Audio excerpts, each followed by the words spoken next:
Alright, getting kind of twangy on this guitar lesson. I had to learn this song for a band I was playing in for a little while, and went looking for some help on this because it was a pretty daunting task to figure out the intro to this tune.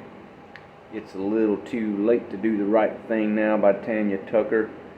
I always loved that song. Tanya Tucker's pretty amazing in any ways, and that guitar intro is pretty blistering. I went to look it up to find some help with it, and I found zilch. So I'm doing a video. This is as close as I've been able to get.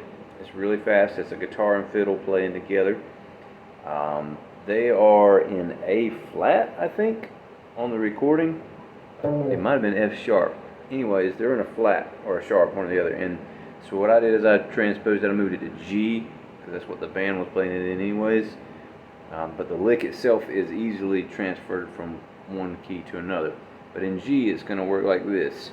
It comes in on the 3. It's like 1, 2, 3, 4, 1, 2, 3. And then there's 2 horn stabs. And then they do sort of the same lick, but then they end on this F note, or you can bend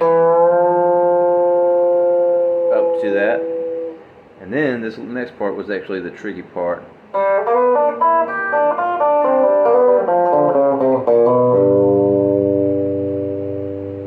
Alright, so that was the real trick to me. Let me break that down a little bit better. Moving here. Let's see where you can get both my pick. Alright, so it's kind of like the bluegrass G run, but that's my D string open, and then the G open, and you're going to kill it with a palm mute, and that's where the 2 horn stabs come in, bam, bam, and then you do, starting off the same way, open D, oh sorry, that's the note that you can bend up, which sounds to me like what they're doing, but if you don't want to do that bend, because it can be kind of hard, notice I'm using 2 fingers to push up on that. You can just play that F note right there, so it would sound like, doesn't sound bad at all. Alright, then like I said, the tricky part starts off on an open G. You're going to slide from this here, what you call an A note. I'm sliding from my 2nd fret to my 4th fret on that 3rd string. And I'm hitting this D note, E, high G. Let me go back over that because I kind of lost myself. Okay, yeah, and I need to mention this. Even though I just went to that note, take notice that I've held this finger kind of like this up here. That's going to be important in a minute. You'll see why. Alright, still got this guy pinning down strings 1, 2, and 3, because we're going to hit the 2nd string in that little bridged position, or barred position, whichever term you prefer. And then we're going to this note here. What is that? I've just lost my mind. F note. And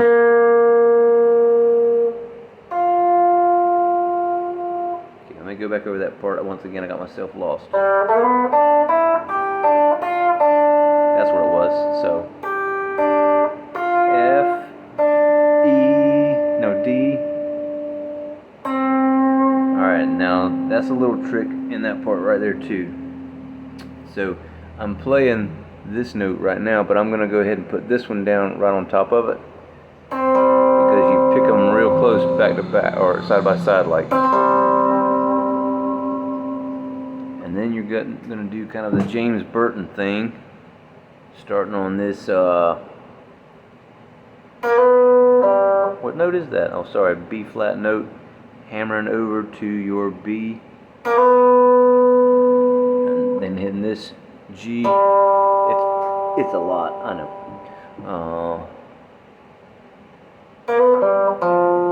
after that G, we're going to hit this F, and then D flat, down to C, B flat, hammer over to the B, and resolve to G. Hopefully you can pause and rewind to get all that. That's part of why this thing was such a challenge for me to get, I guess. It's a whole lot easier to play it than to say it, folks. Alright, so I'll do everything again, maybe break it down into pieces. First lick, I'll do it again slowly. Second lick with the bend.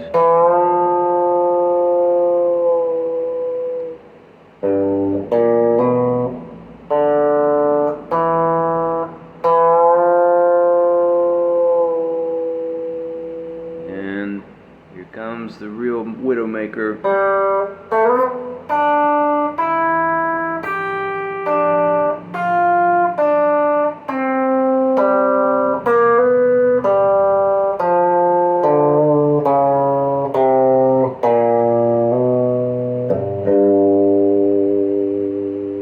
Blew the ending.